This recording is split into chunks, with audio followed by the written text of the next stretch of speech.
అందరికీ నమస్తే. ఎలా ఉన్నారు? బాగున్నారా? ఇవాళ మీకు పచ్చి మామిడికాయ పులిహోర చూపిస్తాను ఎలానో. మామిడికాయ తీసుకోండి. నేను ఈ సైజు మామిడికాయ తీసుకున్నాను. ఇట్లా తురిమి పెట్టుకోండి. మంచిగా పొట్టు తీసి తురిమండి. పచ్చిమిర్చి ఒక 10 తీసుకున్నాండి. ఇవి ఎక్కువ కారం కారం ఎక్కువ ఉన్నాయంటే ఒక 5-6 తీసుకోండి.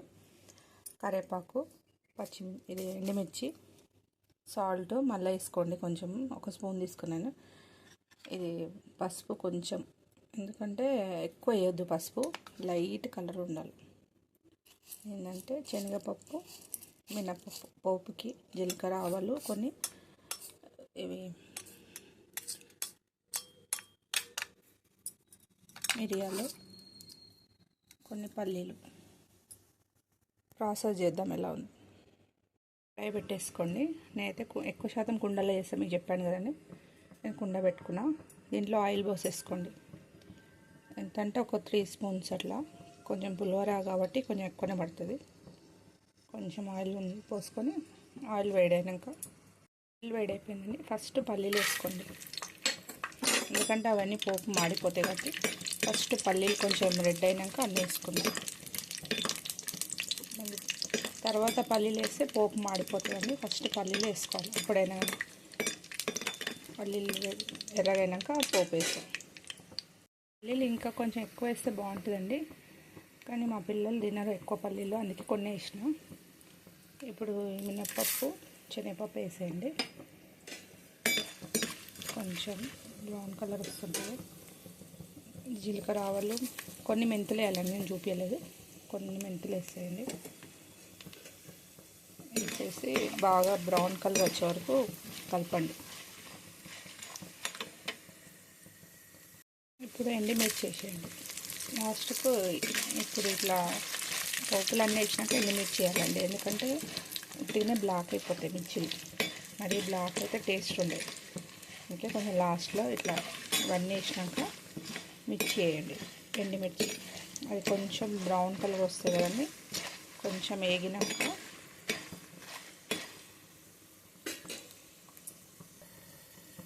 దీంట్లోనే కరివేపాకు వేసేయండి, పచ్చిమిర్చి వేసేయండి,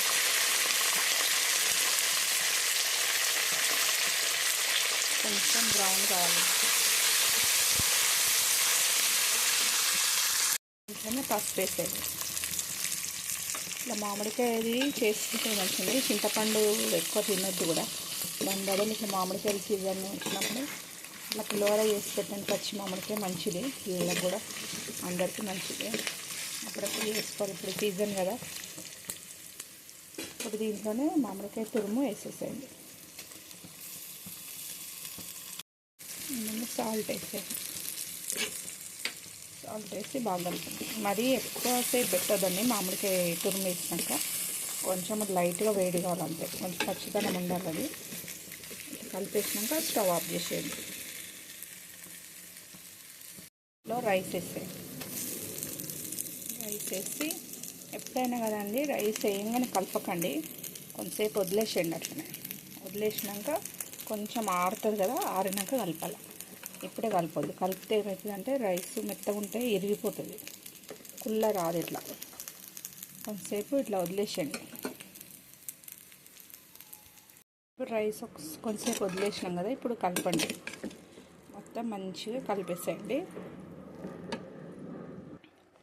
చూడండి, వేడి వేడి మామిడికాయ పులిహోర రెడీ అయిపోయింది.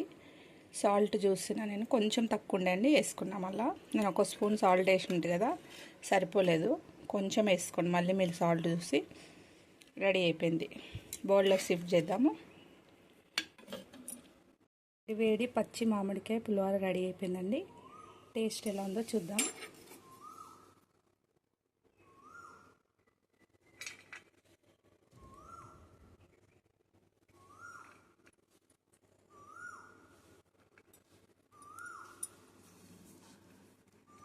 ఇట్లా పులిహోర వేసుకొని మిర్చి పెట్టుకొని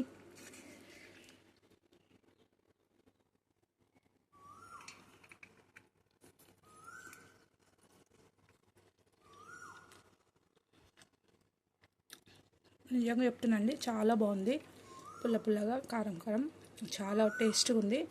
ఇప్పుడు పచ్చి వస్తాయి కదండి చెట్టుకి, మాదైతే మా చెట్టుదే అండి, మా చెట్టుకి తెంపి చేస్తున్నాను. ఇప్పుడు చాలామంది దగ్గర మామిడికాయ చెట్లు ఉంటాయి కదండి, అప్పుడప్పుడు తెంపుకొని ఇట్లా పులిహోర చేసుకోవచ్చు.